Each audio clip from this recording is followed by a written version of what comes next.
What if I told you that the happiest day of your life could become your worst nightmare in a matter of minutes? Sarah had just given birth to the son she had dreamed of for years, still with trembling hands holding her baby, still feeling the pain from childbirth. She heard the words that shattered her soul forever. In that moment, she discovered a truth so brutal that it made her question everything she believed in. Get ready, because this story is going to shock you. Have you ever wondered what your reaction would be if you discovered that the person you love most in the world is capable of destroying you in your most fragile moment? Sarah thought she knew Kevin. She thought the love they had built over the years was real, solid, unbreakable. She was wrong in a devastating way. Some stories teach us that life can change in the blink of an eye. This is one of them. But unlike the stories you've already heard, this isn't about a woman who let herself be defeated. This is about a woman who discovered a strength she didn't even know existed within her. Sarah was 28 years old when her life turned upside down. She was a talented personal organizer, one of those people who can transform chaos into order with a touch of magic. But there was one area of her life that she couldn't organize: her desperate desire to be a mother. For years, Sarah and Kevin tried to have a child. Painful treatments, endless medical appointments, nights crying in silence, hopes that were born and died with each negative test. The dream of starting a family was consuming Sarah from the inside, creating an invisible pressure that began to crack the foundation of their marriage. Kevin had always been a reserved man, but during this period, he became practically a stranger. Sarah attributed this change to the stress of trying to get pregnant, to the pressure they were both feeling. She never imagined there was something much darker behind that behavior. When Sarah finally managed to get pregnant, she thought all the problems were solved, that they would finally have the family of their dreams. She had no idea that the real nightmare was just beginning. Now tell me in the comments what city and country you're watching us from. I love meeting people from different places who follow our stories. Have you ever felt that pain that seems to corrode your soul from the inside? Sarah knew that feeling well. Every month, when she saw that single line on the pregnancy test, it was as if a part of her died a little more. 3 years. 3 long years trying to get pregnant. Sarah looked at the calendar on the refrigerator, marked with little red hearts on the most fertile days, and felt a tightness in her chest. Those hearts had become symbols of frustration instead of hope. Kevin used to say they were young, that they had time. But Sarah saw her friends posting baby photos on social media and felt an envy that deeply embarrassed her. She wanted to hold a baby in her arms, smell that unique newborn scent, hear her child's first cry. Maybe we should see a specialist," Sarah suggested one morning while they were having coffee. Kevin barely looked up from the newspaper. "Relax, Sarah. It'll happen when it's the right time." But Sarah couldn't relax.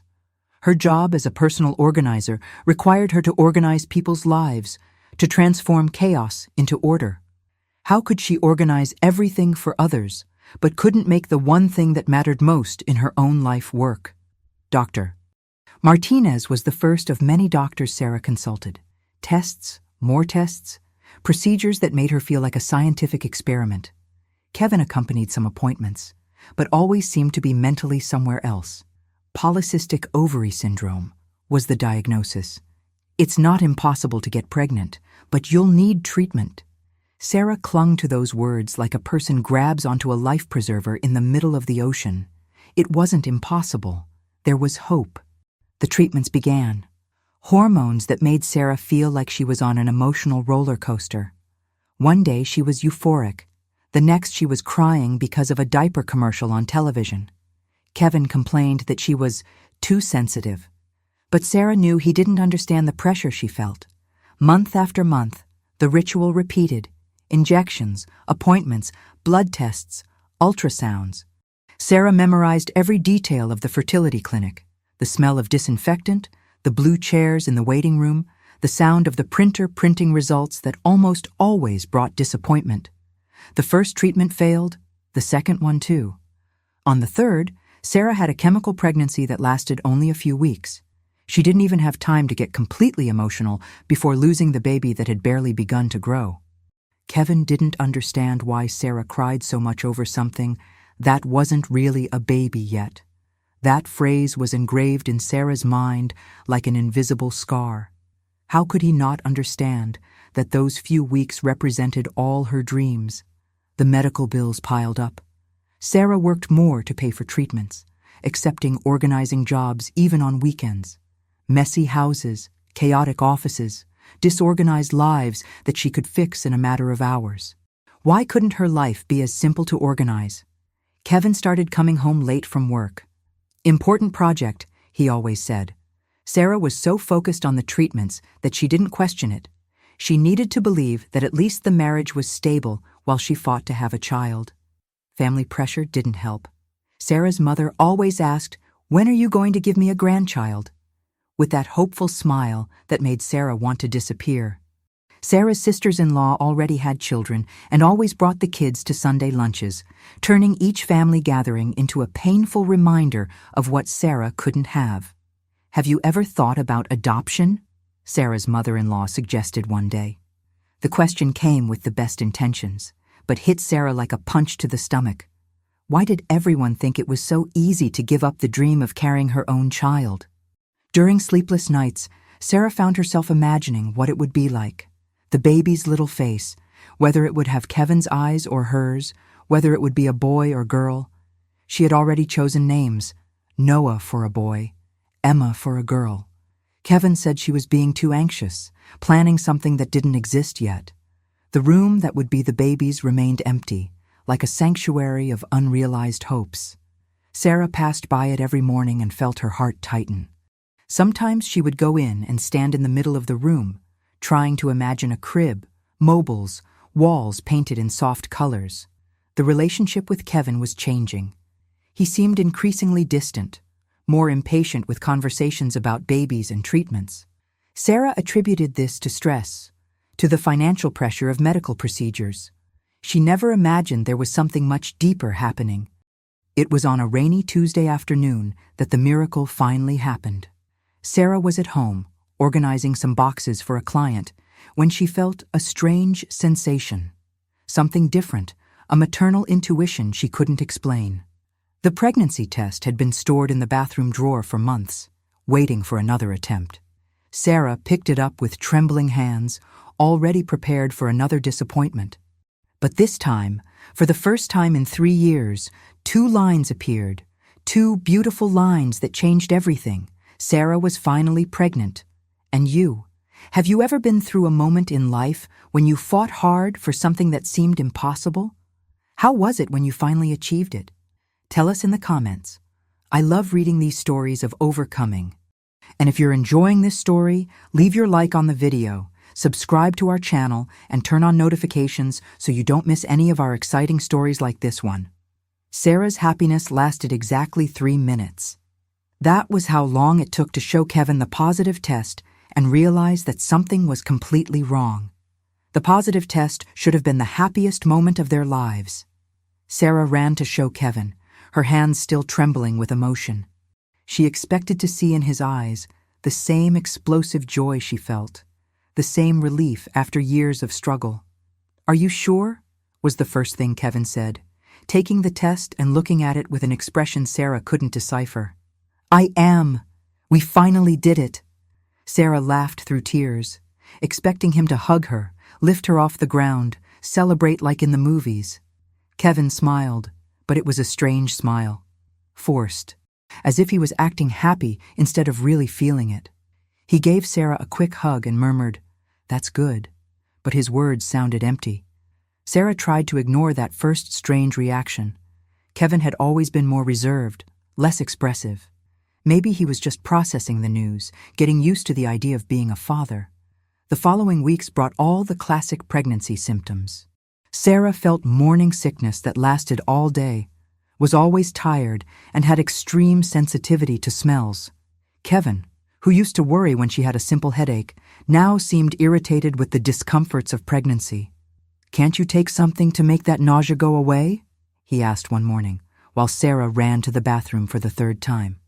"It's normal, Kevin.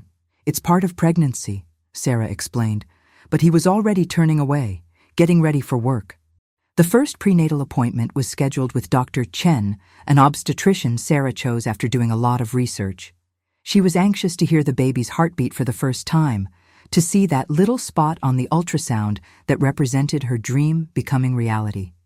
"You're coming with me, right?" Sarah asked Kevin the night before the appointment. "I have an important meeting at work," he replied without even looking at her. "You can go alone, can't you?" Sarah felt a stab in her chest. During years of fertility treatments, Kevin always found an excuse not to accompany the most important appointments. She thought it would be different now that she was finally pregnant. "Of course," she lied, forcing a smile. "I can manage." At the appointment, Dr. Chen confirmed everything was fine. The baby was growing perfectly. The heart was beating strong and healthy. Sarah asked for an extra copy of the ultrasound to show Kevin, imagining that maybe seeing the image would finally connect him with the reality of being a father. When she got home with the ultrasound photos, Kevin was on the phone. He signaled for her to wait and continued the conversation in a low voice. Sarah noticed he went out to the balcony to finish the call, as if he didn't want her to hear. "How was the appointment?" Kevin asked when he came back, but he was already looking at his phone while talking. "Everything's fine. Look at this." Sarah showed the ultrasound photo with pride. "Can you see the little head here?" Kevin looked quickly at the image. "Cool," he said, but Sarah realized he didn't really focus on the photo. It was as if he was looking through it, thinking about something else. The changes in Kevin's behavior became more evident. He started coming home late from work almost every night. New project, important meeting, demanding client. He always had a different excuse. Sarah tried to wait for him to have dinner, but sometimes ended up eating alone and going to bed before he arrived. The weekends, which used to be theirs, Kevin now spent taking care of things or meeting some colleagues. Sarah stayed home, reading books about pregnancy, mentally organizing the baby's room, dreaming about the future. Kevin's phone also changed. Before, he would leave his phone anywhere, sometimes even asked Sarah to answer when he was busy. Now the phone was glued to him, and whenever he received a message, he checked it with suspicious urgency. "Who is it?" Sarah asked once, when she saw Kevin smile at his phone in a way she hadn't seen for months. "Work," he replied dryly, putting the phone in his pocket. Sarah tried to talk about the pregnancy, about plans for the baby, about names, about how they would organize things when the baby was born. Kevin participated in conversations with monosyllabic responses, as if he was fulfilling an obligation. "Are you excited?" Sarah asked one night, lying in bed with her hands on her growing belly. "Of course I am," Kevin replied, but didn't even turn to look at her. Sarah's friends noticed the change, too. "Kevin seems kind of strange," Lisa commented during lunch. "He's always been quiet, but now he seems distant." Sarah defended her husband. "It's really a lot of work, and I think he's nervous about the idea of being a father. It's normal." But deep down, Sarah knew something didn't add up. Kevin wasn't just nervous or busy. There was something different in his eyes, in the way he avoided touching her belly, how he changed the subject whenever she talked about the baby. One night, Sarah woke up and Kevin wasn't in bed. She went looking for him and found him on the balcony, on the phone, speaking quietly. When he saw she was there, he hung up quickly. "Who was that at this hour?" Sarah asked. "Client from California. Time zone difference," he explained, but Sarah noticed he couldn't look her in the eyes. The second trimester began, and Sarah was finally feeling better physically. The nausea passed. She had more energy, and her belly was becoming more evident. It was the period all women said was the best of pregnancy. But Kevin seemed to be getting more and more distant, as if Sarah's belly was a constant reminder of something he didn't want to face.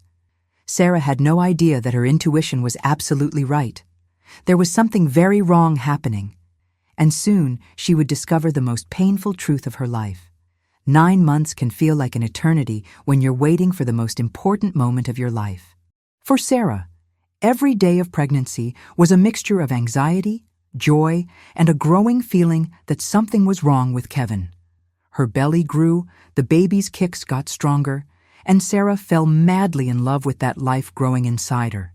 She talked to the baby every day, played classical music for him to hear, read stories out loud. Kevin watched all this with an expression Sarah couldn't decipher. Medical appointments became more frequent as the due date approached. Dr. Chen always said everything was perfect, that the baby was growing healthy and strong. Sarah treasured each ultrasound, but Kevin always found an excuse not to accompany the appointments. "It's work, Sarah. You know how it is," he always said.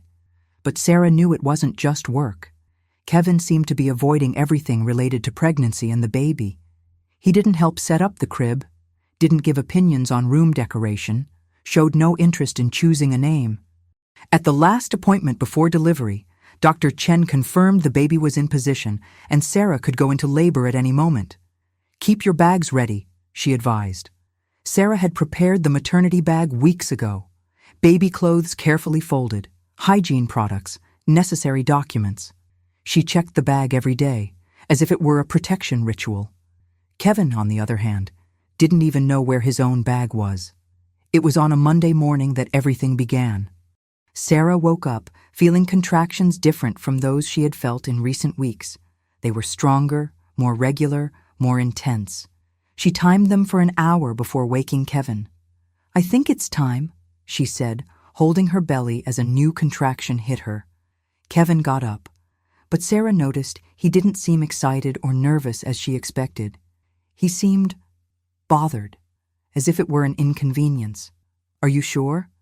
Couldn't it be a false alarm?" he asked, already looking at his phone.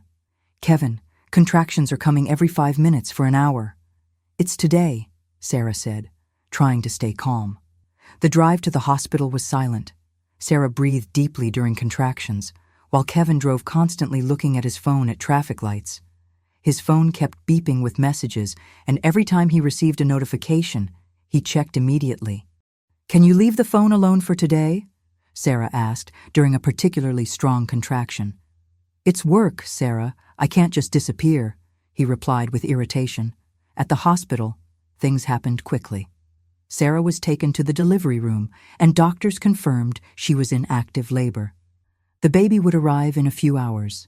Kevin stayed beside the bed, but Sarah felt he was mentally somewhere else. He answered messages on his phone, made whispered calls in the hallway, seemed more concerned with what was happening outside the hospital than with the birth of his own son. "Kevin, can you stay here with me?" Sarah asked, holding his hand during an intense contraction. "I'm here," he replied, but his eyes were on the phone. Hours passed amid pain, anxiety, and a strange feeling of loneliness. Sarah was living the most important moment of her life, but felt as if she were alone. The nurses were caring and attentive, but it wasn't the same as having her husband's full support. Dr. Chen arrived when Sarah was almost at the end of labor. "It's almost time to meet your baby," she said with a smile. Sarah looked at Kevin, expecting to see emotion, nervousness, some sign that he was living that moment with her, but he was typing a message on his phone. "Kevin," Sarah said more firmly than she intended. He looked up, as if he had forgotten where he was. "Sorry, it's just something important from work. More important than the birth of his own son," Sarah thought, but said nothing. When it was finally time to push, Sarah gave everything she had. Each contraction was a mixture of intense pain and pure expectation. She was about to meet the baby she had dreamed of for so long, and then it happened.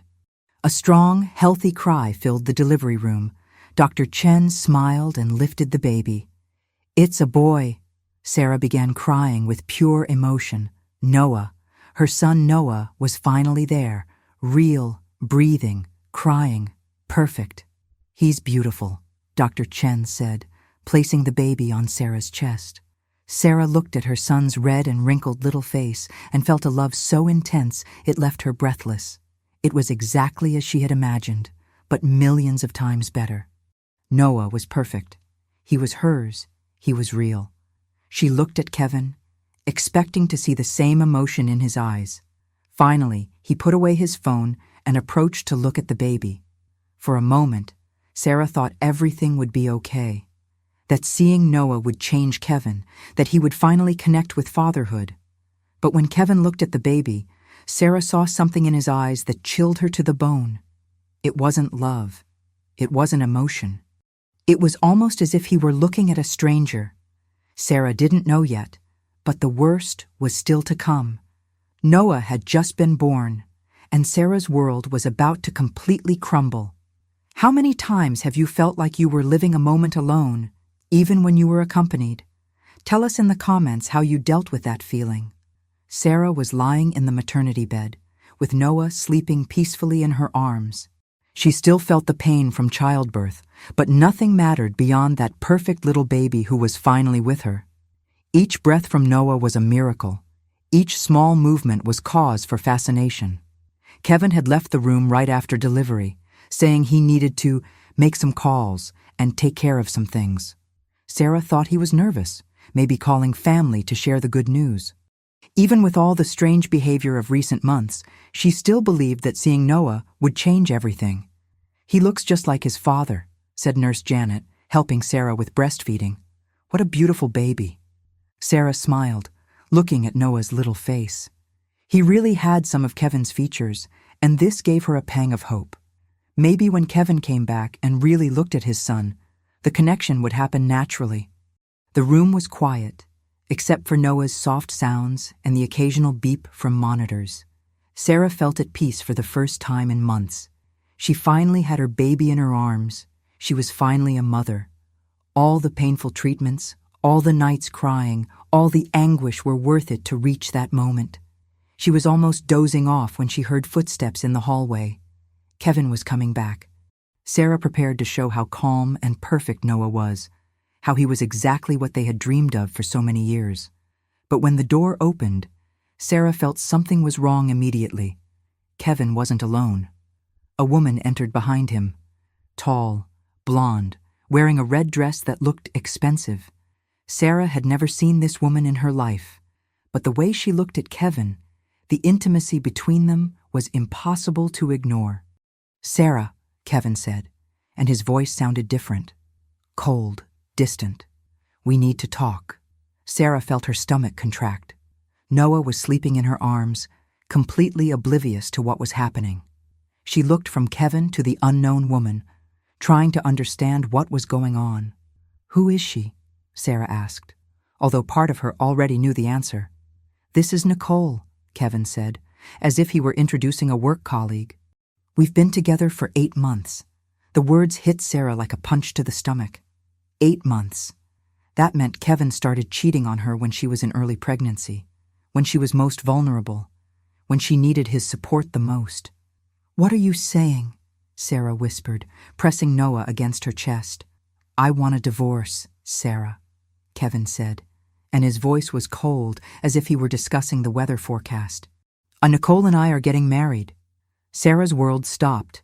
She had just given birth, was still in pain from childbirth, had a 2-hour-old baby in her arms, and the man who promised to love her forever was asking for a divorce in front of his mistress. "Kevin, have you lost your mind?" Sarah managed to say, her voice trembling. "I just had our son. Our son. I never wanted this baby," Kevin said, and each word was like a stab to Sarah's heart. "You insisted, with all those treatments, that obsession. I felt pressured." Sarah looked at Noah, who continued sleeping innocently. How could Kevin look at that perfect baby and say he never wanted him? "Are you serious?" Sarah asked, still unable to believe what she was hearing. "Very serious." Nicole spoke for the first time, taking a step forward. Her voice was sweet, but there was a coldness in her eyes that made Sarah shrink. "Kevin told me about the whole situation. We just want to move forward." Sarah felt nauseous. That woman talked about the situation as if Sarah and Noah were just inconvenient obstacles in the path of their happiness. "Kevin, it's 3 years of treatments, 9 months of pregnancy. We have a son," Sarah said, her voice getting louder. "You can't just decide you don't want this anymore." "I can, and I'm deciding," Kevin replied. "Nicole is pregnant too." The last sentence was like a bomb exploding in Sarah's chest. Nicole was pregnant. Kevin was going to have another child.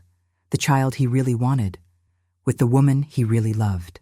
Sarah looked at Nicole and noticed she instinctively placed her hand on her belly, a belly that didn't show yet, but carried the baby Kevin desired.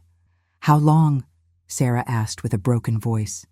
3 months, Nicole replied with a smile that tried to be kind, but was pure cruelty. 3 months. Noah hadn't even been born yet when Kevin got his mistress pregnant. Sarah felt like she was going to vomit. The physical pain from childbirth was nothing compared to the emotional pain that was tearing her apart inside. The man she had fought so hard to have a child with was there, 2 hours after the birth of that child, saying he never wanted him and was going to have another baby with another woman. "I brought the divorce papers," Kevin said, taking an envelope from his pocket. "You just need to sign."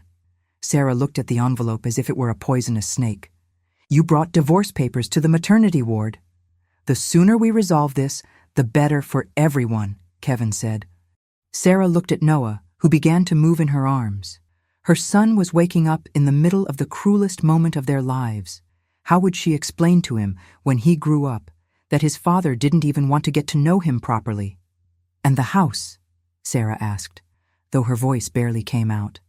"I'm going to need you to leave," Kevin said without even blinking. "Nicole is moving in with me." Sarah felt like she was in a nightmare. It couldn't be real. It couldn't be happening. But Noah whimpered in her arms, reminding her that all of this was painfully real.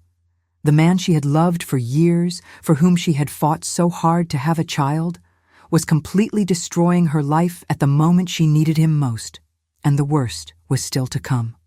Sarah looked at the divorce papers in Kevin's hands as if they were a death sentence. Noah moved in her arms, as if sensing the tension in the air. She needed to make a decision right there, in the maternity room, still feeling the pain from childbirth. "You really want me to sign this here? Now?" Sarah asked, her voice almost disappearing. "It would be better for everyone," Kevin replied coldly. Nicole took a step forward, reaching into the expensive purse she carried. "Sarah, I know this must be difficult for you," she said with a sweet voice that didn't match the cruelty of the situation. But Kevin and I want to start our life together as soon as possible." Sarah stared at her, trying to understand how a woman could be so calculating. Nicole spoke as if she were the victim of the story, as if Sarah were just an inconvenient obstacle. "I brought something that might help," Nicole continued, taking an envelope from her purse, "to make your transition easier." Sarah saw Nicole extend a thick envelope toward her. When she opened it, she saw an amount of money that made her eyes widen. $5,000, Nicole said with a smile that tried to seem generous. "For you to get settled somewhere else, buy things for the baby, start a new life." The offer hit Sarah like a slap in the face. Nicole was offering money for her to go away, as if she were an employee being fired. As if her entire life with Kevin, her 3 years of struggle to have a child, could be bought for $5,000. "You're offering me money so I won't complicate things," Sarah said, her voice trembling with anger and humiliation. "It's not like that," Nicole replied quickly. "It's just to help. Kevin told me about the financial difficulties, the expenses with treatments." Sarah felt her blood boil. Kevin had told his mistress about their intimate problems, about the difficulties they faced as a couple. Nothing was sacred to him. Kevin told her about our difficulties. Sarah looked at her husband with a mixture of disbelief and disgust. Kevin looked away. "Nicole knows everything, Sarah. We don't have secrets from each other." The phrase was another stab. Kevin had secrets from Sarah for 8 months, but had no secrets from his mistress. Sarah wondered what other intimacies of her life Kevin had shared with Nicole. Sarah looked at the money again. For a moment, part of her considered accepting it. $5,000 would solve many immediate problems. She could rent a small apartment, buy diapers and milk for Noah, have time to get organized. But when she looked at Noah sleeping in her arms, a strength she didn't know she had took over completely. "You can keep your money," Sarah said, pushing the envelope back to Nicole. "I don't need your charity." Nicole seemed genuinely surprised. She probably expected Sarah to accept the money like a desperate and grateful woman. "Sarah, be sensible," Kevin said impatiently. "You're going to need help." "I'll manage on my own," Sarah replied, looking into Kevin's eyes for the first time since he entered the room. "I always have." It was true. Sarah had always been independent, always worked, always fought for what she wanted. It was the last years of treatments and obsession with having a child that made her forget her own strength. "And about the house?" Nicole asked, as if she owned the situation. "You have 1 week to leave," Kevin said, and his voice was so cold that Sarah shuddered. "Nicole is moving in with me at the end of the month." 1 week. Sarah had 1 week to leave the house where she built her life with Kevin, the house where she dreamed of raising Noah, where she mentally painted the baby's room hundreds of times. 1 week, Sarah repeated, pressing Noah against her chest. "To leave my own house.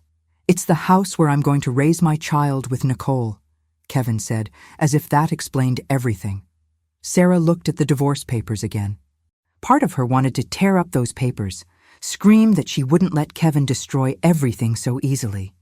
But another part of her, the proud and dignified part, knew she wouldn't beg to stay with a man who didn't want her. "Give me a pen," Sarah said. Kevin seemed surprised by the speed of the decision. He searched for a pen in his pocket and handed it to Sarah.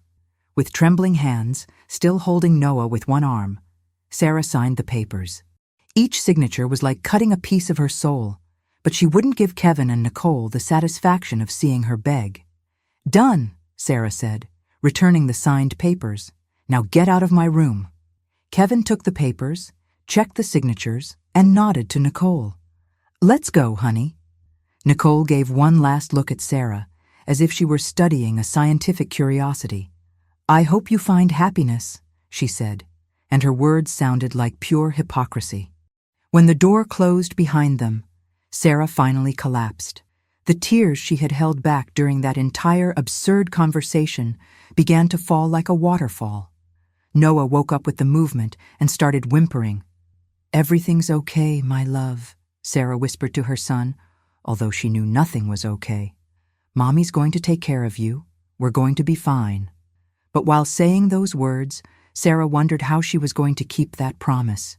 She was alone, homeless, without support, with a newborn baby, and 1 week to completely reorganize her life. Kevin had destroyed everything at the most vulnerable moment of her existence. And now, Sarah needed to find strength she didn't even know she had to rebuild her life from scratch. And you?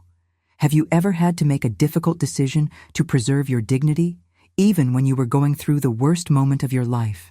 How did you find the strength to move forward? Tell us in the comments. 3 days later, Sarah was back home with Noah, but nothing about that place felt like hers anymore. Every corner of the house carried memories of a life that had ended, of dreams that had turned into nightmares. The baby's room that she never finished setting up now seemed like a monument to her naivety. The walls she had painted light yellow, hoping to discover the baby's gender at birth. The crib that Kevin never helped assemble. The stuffed animals she bought, imagining what it would be like to put Noah to sleep there. Now Noah slept in her room, in a bassinet borrowed from the hospital, because Sarah didn't have the courage to put him in the room that represented so many lost illusions. The pain from childbirth was still intense, especially when she tried to get up or carry Noah. Each movement was a physical reminder that she had given birth just a few days ago, but it felt like she had lived a lifetime since then. The phone wouldn't stop ringing, friends and family wanting to congratulate her on the birth, wanting to know how life as a mother was going. Sarah couldn't answer. How could she explain that the baby's father had asked for a divorce in the maternity ward? How could she tell them she was being evicted from her own house? "Sarah, honey, why aren't you answering the phone?" Her mother left a message on the answering machine. "I'm dying to meet my grandson." Sarah looked at Noah, who was sleeping peacefully in the bassinet. How was she going to explain to the family that Kevin simply abandoned his son? That he never wanted Noah from the beginning? The refrigerator was almost empty. Sarah hadn't been able to go grocery shopping before giving birth, expecting Kevin to take care of it. Now she could barely get out of bed, let alone go to the supermarket with a newborn. Noah cried a lot, especially at night. Sarah read in her motherhood books that newborns cried anyway, that it was normal, that it was their only form of communication. But when it was 3 in the morning and she was alone, listening to Noah cry non-stop, everything seemed much harder than the books explained. What do you want, my love?" Sarah asked, holding Noah in her arms, walking around the house at 2 in the morning. Mommy doesn't know what to do anymore. She tried breastfeeding, changing his diaper, cuddling, singing. Sometimes Noah would calm down for a few minutes. Other times, he continued crying until they were both exhausted. The worst part was when Sarah caught herself thinking about what it would be like if Kevin were there. Not because she missed him, but because taking care of a baby alone was physically and emotionally exhausting in a way she had never imagined. During the day, Sarah tried to make lists of what she needed to solve. Find a small apartment that fit her budget, pack her things, separate what was hers from what was Kevin's, figure out how she was going to work with a newborn baby. But every time she started a task, Noah would wake up needing attention, or Sarah would feel severe pain, or simply break down in tears, looking at the magnitude of the situation. 1 week. Kevin had given her 1 week to leave that house, and 3 days had already passed. Sarah tried looking for apartments online, but prices were much higher than she remembered. Her last jobs as a personal organizer had been few and sporadic because of the pregnancy. Her savings were almost depleted because of fertility treatments. "How am I going to manage?" Sarah said out loud to the empty house. Noah was sleeping in the bassinet next to the couch, and for a moment the house became too quiet. Sarah slowly got up and went to the living room window. Outside, she saw other houses, other families living their normal lives, neighbors who had no idea of the drama happening inside. Mrs. Peterson next door was watering the plants, as she did every afternoon. Mr. Johnson was washing his car, while his 2 young children played in the garage. Simple lives, functional families, routines that continued the same. Sarah wondered if they had noticed that Kevin didn't show up anymore.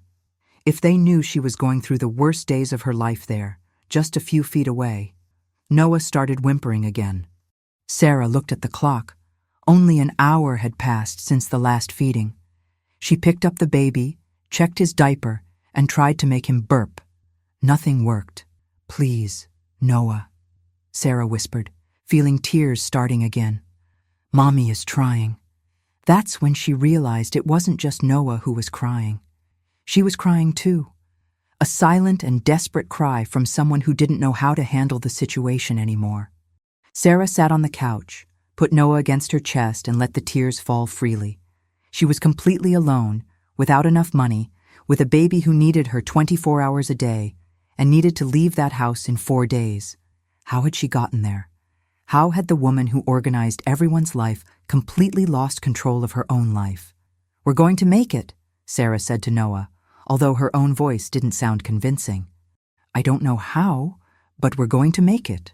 But at that moment, at the bottom of her despair, Sarah had no idea where she would find the strength to keep that promise. Night was coming, and with it would come more hours of crying, loneliness, physical and emotional pain. Sarah closed her eyes and tried to imagine what it would be like from then on. She was about to discover a strength she didn't even know existed within her.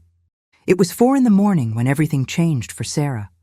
Noah had been crying for 3 straight hours, and she was at the limit of physical and emotional exhaustion. She had tried everything: breastfeeding, changing diapers, cuddling, walking around the house, but nothing calmed the baby.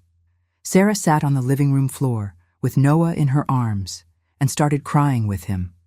Tears fell on the baby's little face, who continued screaming as if he were feeling all his mother's pain and despair.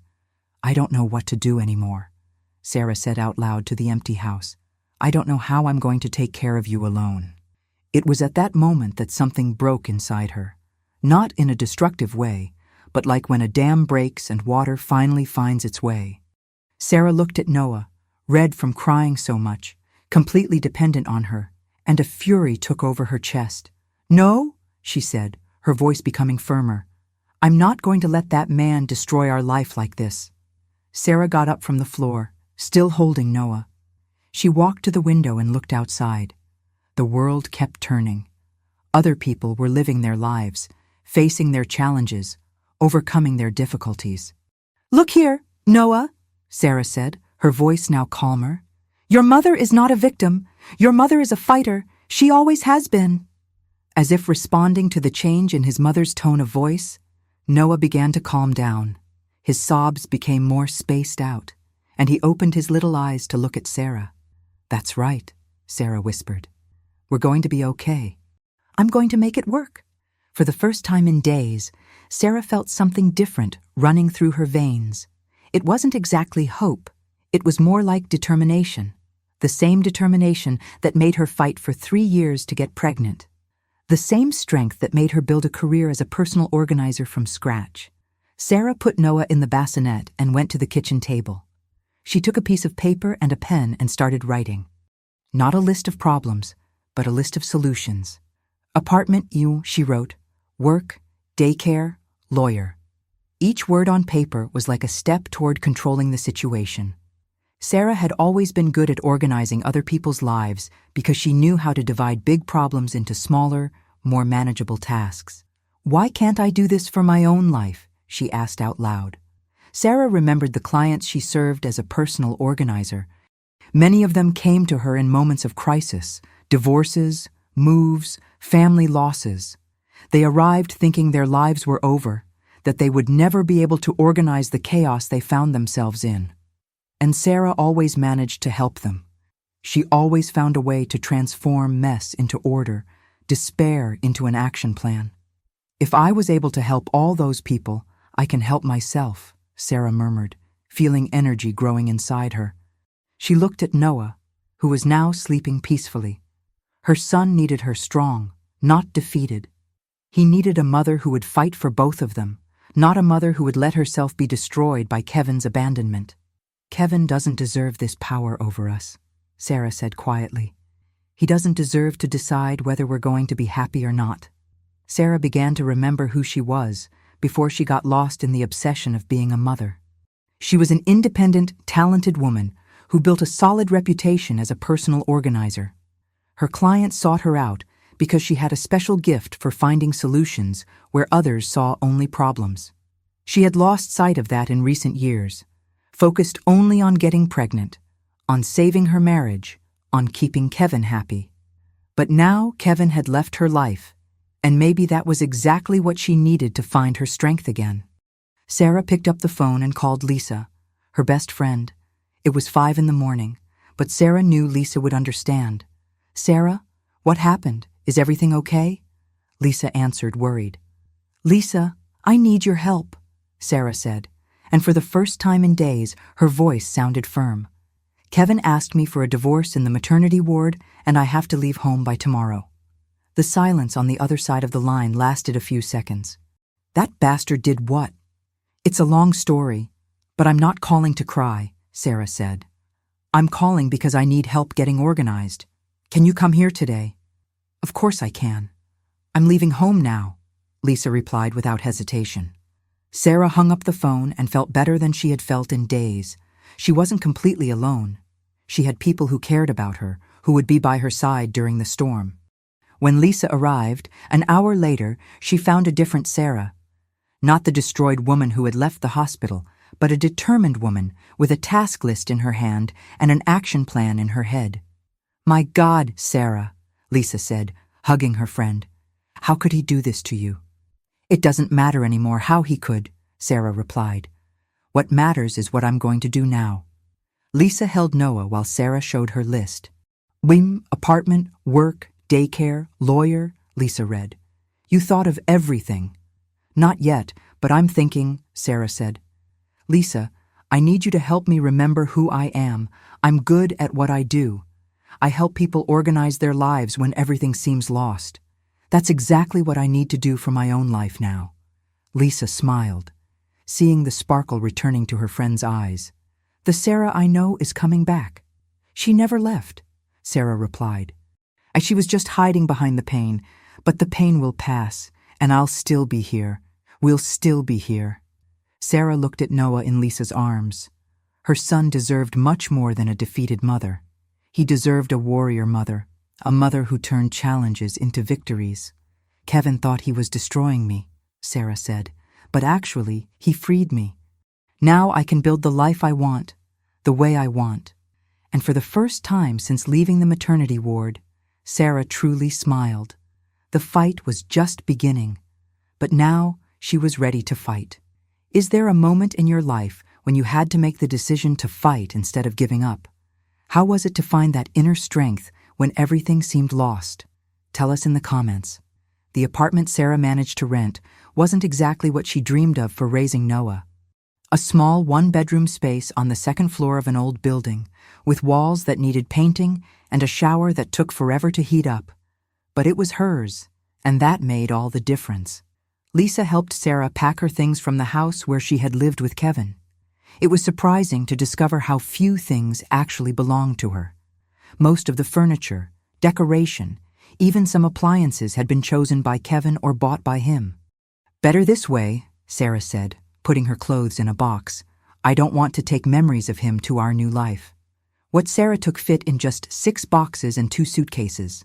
Her clothes, some books, family photographs, her work materials, and the few baby things she had bought for Noah. It was little, but it was enough to start. In the new apartment, Sarah set up a small office on a folding table by the window. From there, she could see Noah sleeping in the used crib that Lisa had found in a second-hand store, and still managed to work on her laptop. Returning to work as a freelance personal organizer wasn't easy. Sarah needed to call former clients, explain her new situation without going into too much detail, and convince them that she was still the competent professional she had always been. "Sarah, so good to hear your voice," said Mrs. Williams, a long-time client. "I heard you had the baby. How's motherhood going?" "It's been an adventure," Sarah replied, hearing Noah start to whimper in the background. "Mrs. Williams, I'm going back to work and would like to know if you still need help organizing your home office." "Of course I do. That place turned into chaos after you organized it 6 months ago. When can you come?" Sarah looked at Noah, mentally calculating how she would make it work. "How about next Tuesday from 9 to noon? I would have to bring my baby with me, if that's not a problem." "No problem at all. I love babies. It'll be great to have some young energy in the house." Getting that first job was like lighting a candle in the dark. Sarah earned $200 organizing Mrs. Williams' office, money she used to buy diapers, formula, and pay part of the rent. The work wasn't easy. Noah was restless all morning, and Sarah had to stop several times to breastfeed him and change diapers. But Mrs. Williams was understanding, and in the end, Sarah managed to leave the office spotless. "You're incredible," Mrs. Williams said, handing over the payment. "Managing to do this perfect work with a baby in your arms. You're a super mom." Sarah smiled, feeling a pride she hadn't felt in months. She managed to work and take care of Noah at the same time. Maybe it was possible to balance everything. In the following weeks, Sarah gained more jobs. Some old clients came back to her, others were referrals. News that she was working again spread in the small circle of people who knew her work. It wasn't always easy. There were days when Noah cried during important meetings, days when Sarah was so tired she could barely concentrate. But with each completed job, her confidence grew a little more. Sarah developed strategies for working with Noah. She scheduled her appointments for times when he normally slept. She carried a bag full of quiet toys, diapers, and snacks. Some clients offered to hold Noah while Sarah worked, turning each visit into a small support network. "You know," said Mrs. Chen, a new client, "you should think about specializing in organization for mothers who work from home. You understand the difficulties better than anyone else." The idea stuck in Sarah's head. She really understood the challenges of trying to work with a small baby. She knew where to place a crib to be able to monitor during a video conference, how to organize baby supplies for quick access, how to create spaces that worked for both work and childcare. Sarah began creating a new niche for her business.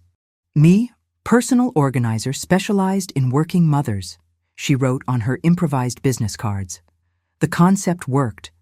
Mothers who worked from home began seeking her out, understanding that she would not only organize their spaces, but also understand their specific needs.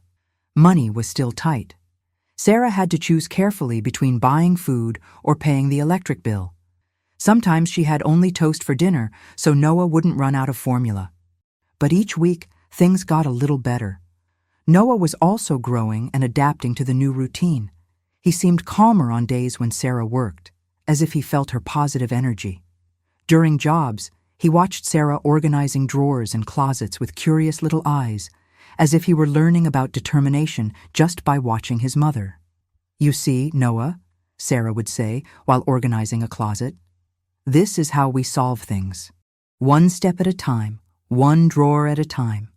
One afternoon, while organizing a new client's house, Sarah paused for a moment to observe her reflection in a window. The woman she saw wasn't the same one who had left the maternity ward 2 months before. This woman had confident posture, determined eyes, and carried her baby like a badge of honor instead of a burden. "We're making it," Sarah whispered to Noah, who was sleeping peacefully in her arms. And for the first time since everything had fallen apart, Sarah truly believed those words. The worst was over. Now it was time to build something even better than what she had lost. 6 months after the move, Sarah was organizing the closet of a mansion in Beverly Hills when she received the call that would change everything. Noah was sleeping in his stroller beside her, and Sarah was working quietly, separating clothes by colors and seasons. "Sarah? This is Jennifer Martinez, assistant to Executive Rebecca Thompson. I got your contact through Mrs. Chen. Ms. Thompson would like to speak with you about a special project." Sarah paused what she was doing. Rebecca Thompson was one of the most respected executives in the city, known for running a consulting company that served celebrities and millionaire entrepreneurs. "Of course, I can speak with her," Sarah replied, trying to keep her voice calm. "Great. Can she see you tomorrow at 2 in the afternoon? It's about organizing a very specific project, and she mentioned she needs someone who understands the needs of working mothers." When Sarah hung up the phone, she felt a mixture of nervousness and excitement. This could be the job that would change everything for her and Noah. The next day, Sarah dressed in her best blazer and took a bus to Rebecca Thompson's office. Noah was especially cooperative, sleeping peacefully in her lap during the entire meeting. Rebecca was an imposing woman with perfectly styled gray hair and a look that conveyed intelligence and determination. She looked at Sarah and Noah with genuine interest. "Sarah, I'll be direct," Rebecca began. "I'm opening a new division of my company focused on consulting for executive mothers who work from home. I need someone who understands not only organization, but who lives this reality." Sarah felt her heart race. "Can you tell me more about the project? Many of my clients are successful mothers who struggle to balance career and motherhood. They need spaces that work both for important meetings and for taking care of their children. You wouldn't just organize the spaces, but create complete productivity systems for working mothers." Rebecca explained that the project would involve 10 high-end clients over 3 months. The payment would be substantial, more than Sarah normally earned in an entire year. "Why me?" Sarah asked, although it was exactly the opportunity she had dreamed of. Rebecca smiled. "Because you're here, in an important meeting, with your baby in your lap, and you managed to present brilliant ideas to me without losing focus once. That tells me everything I need to know about your high-level multitasking ability." Sarah accepted the project immediately. In the following weeks, Sarah dove into the work with an energy she hadn't felt in years. Each client was a unique challenge: a lawyer who needed an office that transformed into a playground, a doctor who did teleconsultations from home while caring for twins, an artist who wanted a child-friendly studio. For each project, Sarah created innovative solutions: furniture that hid toys but looked elegant during video conferences, organization systems that allowed quick access to both important documents and diapers and snacks, spaces that were functional, beautiful, and completely adapted to the reality of working mothers. "Sarah, you're a genius," said Dr. Amanda Ross, one of the clients, after Sarah finished organizing her home office. "I never thought it would be possible to have such a professional space that also worked perfectly for my children." The work with Rebecca opened doors Sarah never imagined possible. Other companies began seeking her out. Decorating magazines asked for interviews about her innovative solutions for working mothers. Sarah was even invited to give a lecture on organizing real life at a women's entrepreneurship conference. Noah was also thriving. Now, 8 months old, he had become the perfect work companion. Clients fell in love with him, and many mentioned that seeing Sarah working with Noah inspired them to seek better balance in their own lives. "Is he your official assistant?" joked one client, seeing Noah sitting on the floor organizing colored blocks while Sarah organized files. "The best assistant I've ever had," Sarah replied, picking Noah up. "He teaches me every day that it's possible to do much more than I imagined." It was true. Before Noah, Sarah thought she needed perfect conditions to work. Total silence, organized environment, no distractions. Now she discovered she could be equally productive with a baby in her lap, background noise and constant interruptions. Motherhood had made her more efficient, not less.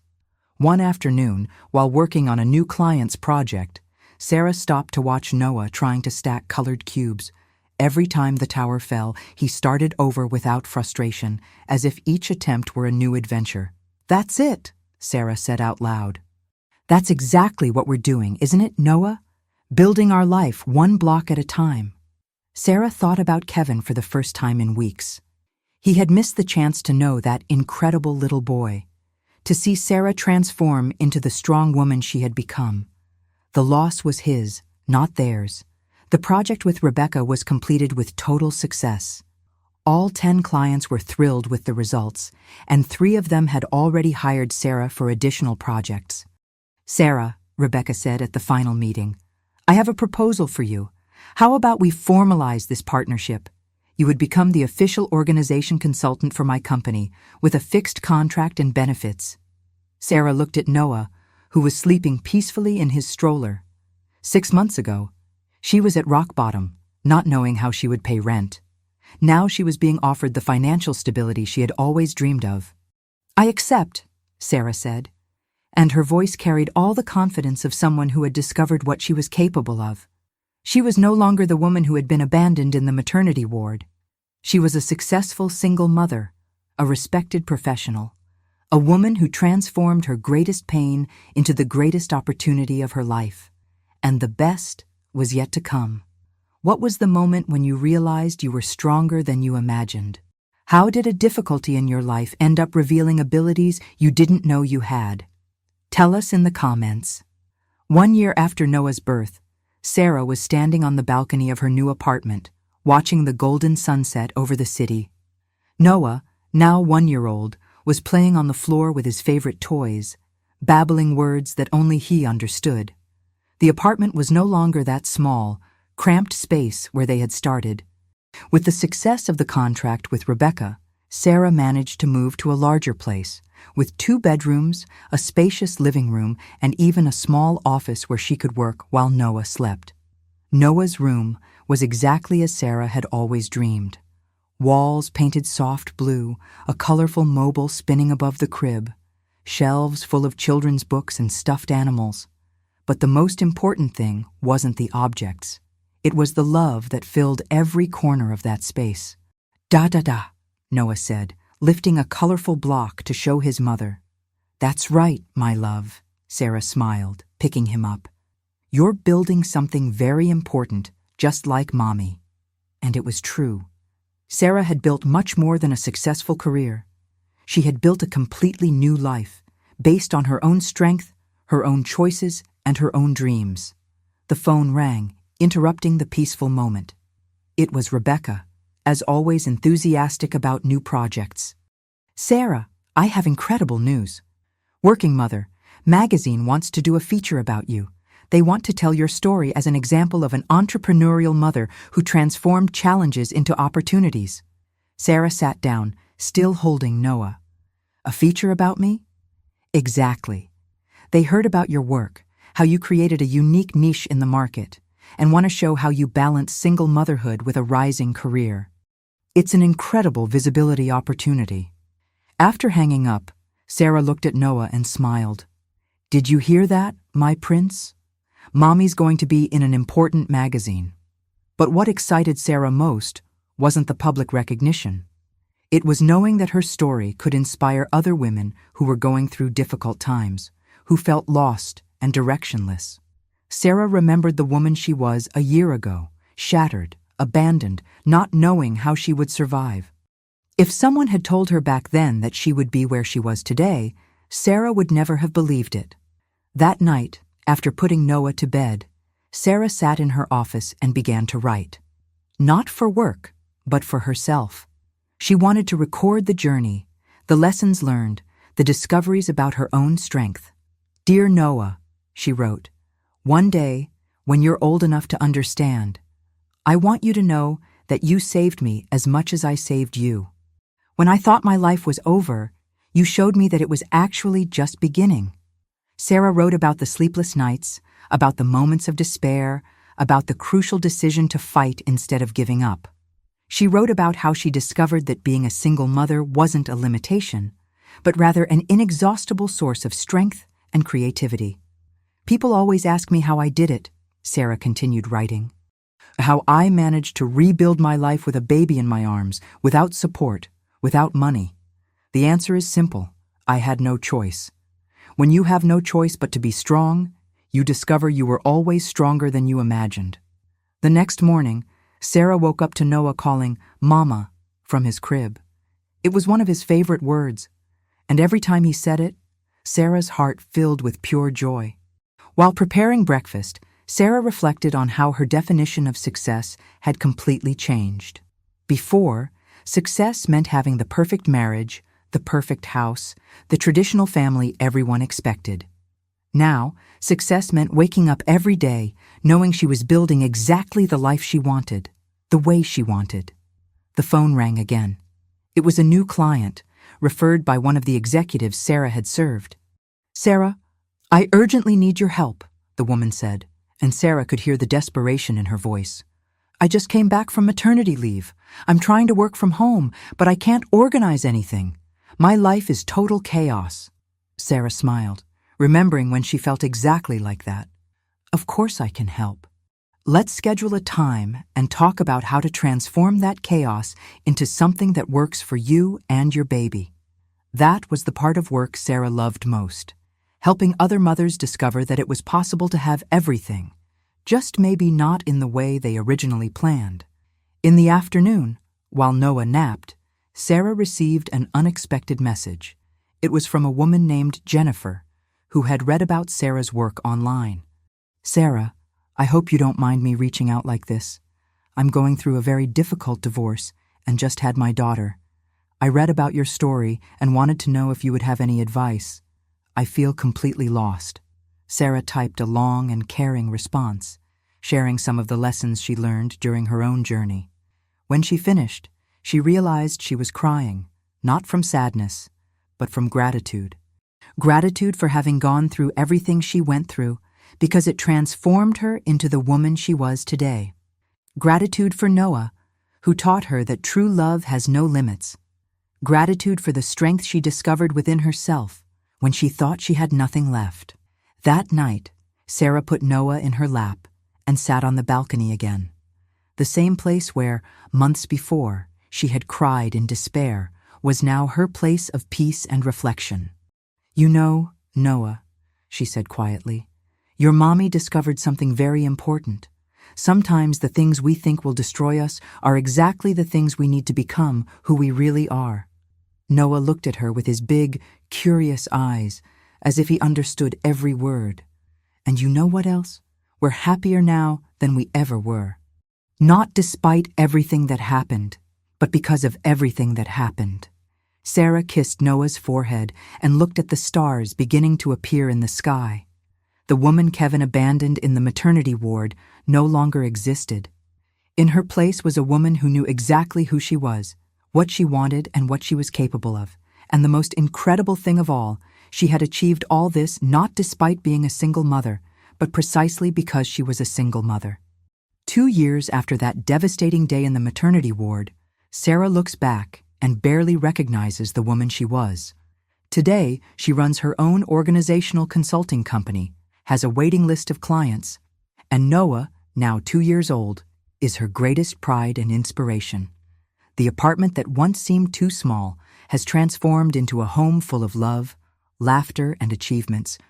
The walls are decorated with professional recognition certificates, photos of Sarah at important events, and most importantly, drawings that Noah makes for the strongest mommy in the world. Kevin never tried to make contact. He went on with his life with Nicole, and Sarah discovered that this was exactly what needed to happen. There was no room for people who didn't believe in her potential in the new life she built. The greatest lesson Sarah learned is that our strength is always there, waiting to be discovered. Sometimes we need to go through rock bottom to find diamonds we didn't even know existed within us. Sarah today helps dozens of women organize not just their homes, but their lives. Each client she serves is a reminder that rebirth is possible, that starting over can be the greatest gift we give ourselves. The life Sarah has today is 1,000 times better than anything she lost. She didn't just save herself, she discovered who she really was. A warrior, an incredible mother, a brilliant professional, a woman who transformed her greatest pain into the greatest victory of her life. Sarah's story teaches us that within each of us exists a strength we only discover when we need to use it. No matter how impossible your situation seems now, you have within you everything you need to rebuild your life. Sarah proved that when we have no choice but to be strong, we discover we were always stronger than we imagined. And you, what is your story of overcoming? How have you transformed, or do you plan to transform your challenges into opportunities? Tell us in the comments. We want to know your journey. And if this story touched your heart in any way, leave your like on the video, subscribe to our channel, and turn on notifications so you don't miss any of our inspiring stories like this one. Your story of overcoming could be next.